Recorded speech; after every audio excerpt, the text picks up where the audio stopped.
This is part 6 and the final episode of this series, UFOs, Reptilians and the Antichrist. If you guys battle to keep track because episodes are so far apart, don't stress it too much, because in the next week or so I'll put it all together in one documentary for you. In part 5 I finally touched on how the stories and lore of UFOs, reptilians and Tim Cohen's Antichrist could actually merge together.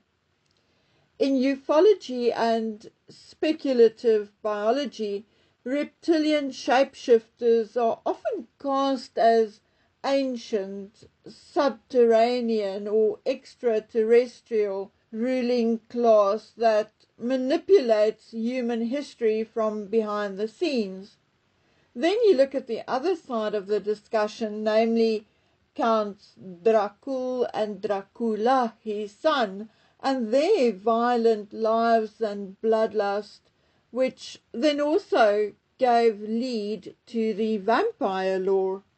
But I'm getting ahead of myself. For now, let's just say that the name Dracula, or as we pronounce it lately, Dracula, obviously became a linguistic marker and thus also far more than just the bloodline's genetic and symbolic nature. But let's first step back and look at the biblical parallel of the serpent and the beast. In the theology of the end times and the book of Revelation, Satan is actually described as the great dragon, or that ancient serpent. If the Antichrist is thus meant to be empowered or inspired or even represented by the dragon, or then also maybe Satan, then a political figure who carries literal son of the dragon, Dracula, genealogy, like Charles says he does, and he rules over a global institution and has properties in a region steeped in blood-drinking law, then I'm afraid he does fit both the archetypal Antichrist slash Satan slash vampire slash reptilian lore.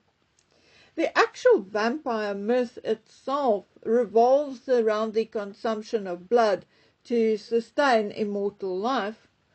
We have also all heard the stories of certain global elites engaging in rituals involving blood to maintain power, youth, or connection even to non-human entities. So when you link Vlad's Dracul or Vlad's Dracula's historical and psychological warfare, all the impalements and the rumors of blood drinking, and you link that to the modern ideas and rumors of the reptilians, what you find is that you have now actually created a complete historical loop. In other words, the narrative suggests that the ancient serpent of Eden, the medieval dragon of Transylvania, the modern reptilian entity, and the future Antichrist are not separate ideas at all.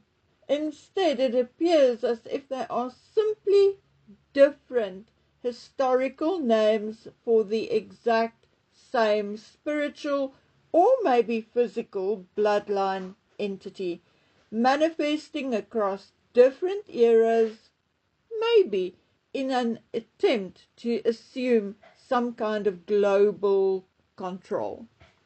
To date, there had been no proof that the British royal family, or anyone else for that matter, practiced or still practice ancient blood rituals, not in their human or maybe any other form.